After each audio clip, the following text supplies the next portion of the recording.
Governor Mikie Sherrill is only the second woman to hold the highest office in the state's history. At one time, New Jersey was a leader nationally in the number of women who held elected office. But as more women across the country enter public service, New Jersey's representation has stagnated, even dropping in the last election. The Center for American Women and Politics at Rutgers University is trying to change that with their annual Ready to Run event. I'm joined now by their Associate Director, Jean Sinsdak, as part of our Under the Dome series. Jean, so good to have you with us. Thanks for taking a few minutes. Where does New Jersey stand right now in terms of women holding elected office, particularly looking at our legislature? Our legislature, obviously, we just had legislative elections this past November, and as a result, we lost women in the legislature. So we've slid backwards in the overall national rankings for women serving in state legislatures around the country. And currently, New Jersey is 34th in the country. So, and we have been hovering sort of in the middle of the pack for a long time. There was one time not too long ago that we actually basically we're in the top 10 for women's representation in the legislatures. And it's not so much that overall New Jersey has done poorly since, although we did lose women this year, it's that other states have done much better than we have in recent years. So, you know, and that's why we held steady for a while, but now we're sliding backwards. And so the news is not good on that front. Yeah, just looking at the last election, as you mentioned, I believe 6 women chose not to run for re-election. 1 retired. That was a loss of 7, and then 3 new women were elected. So net loss of 4 there.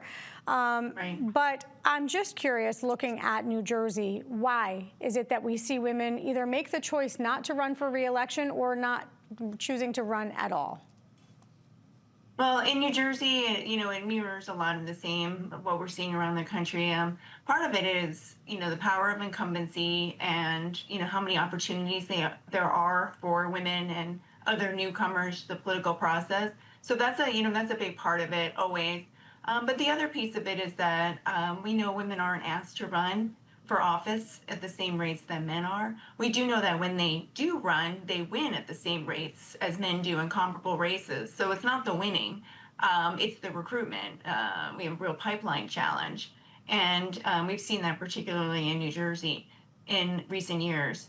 Things have changed a little bit after the party line on the ballots got erased. And so theoretically, that's opened up new opportunities for more women candidates.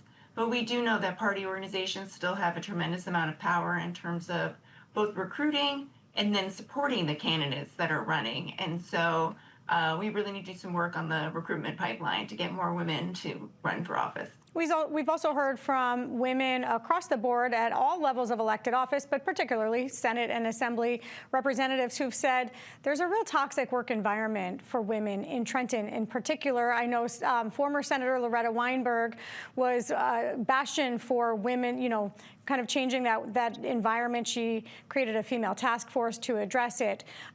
With that in mind, I just want to ask you, why is it important for women to have representation in the legislature and other elected office, including the governor's office? Absolutely, yeah. Well, so as you know, you pointed out, the complaints about a toxic environment have been, you know, a problem long time in New Jersey, but also around the country. It's a near universal story that we've heard. And so we need more women in these positions of power, both because we know that they will change when more people are serving, more women are serving on these governing bodies. They can change that environment and make it, you know, more open and welcome and less likely to be problematic. So that's a big piece. We want more representation within the halls of power, and that's the only way it's going to change for the long term. Can you tell us about Ready to Run? What is this program? So Ready to Run is our annual nonpartisan campaign training program to encourage more women to run for office. We have numerous leaders who come as, you know, speakers, keynote speakers, party officials, elected officials, you know, other women leaders in the community who come and help train women to run for office. It's this Friday and Saturday, March 20th and 21st on the campus in Rutgers, New Brunswick. And we still have registration open. The online registration will be open for another couple of days, and then on Friday, on-site registration will be available. We do encourage any women who are interested in running for office or even thinking about getting involved in politics. Since we have 2 tracks, Track one is I'm running for office, now what? And you'll get the real nuts and bolts of launching campaigns. But track two is, I'm not quite sure yet. I want to get involved, but I don't know where to start. And covers everything from how to get involved in party organizations to getting appointed to working on campaigns and then hopefully running someday themselves.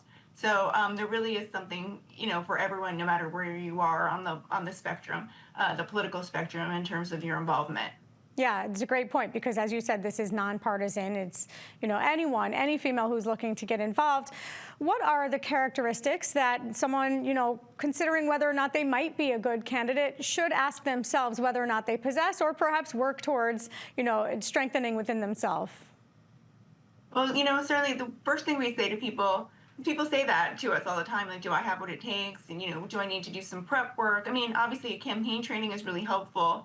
But, the number one requirement to running for office is that you are committed to the community that you live in and you want to make a difference. And that's all you really need. The rest of it, you learn as you go. And, we need public leaders from all walks of life, all backgrounds to run and serve that will make all of our communities richer. So, again, you don't need any special qualifications except the desire to serve. And can people just show up on the campus, or do you need to register in advance for this event? Ideally, people would register online, although online registration will close on Thursday, tomorrow. But we have on-site registration available. So if you miss the online registration, you can just come on Friday, and we'll be there. It's at the Douglas Campus Center on Friday, March 20th, and then goes through Saturday, March 21st. All right. Great advice. Good luck with your event. Jean Sinsdak, Associate Director for the Center for American Women and Politics at Rutgers University. Thank you for your time today. Appreciate it. Thank you so much for having me. Under the Dome is made possible in part by the Corporation for Public Broadcasting, a private corporation funded by the American people.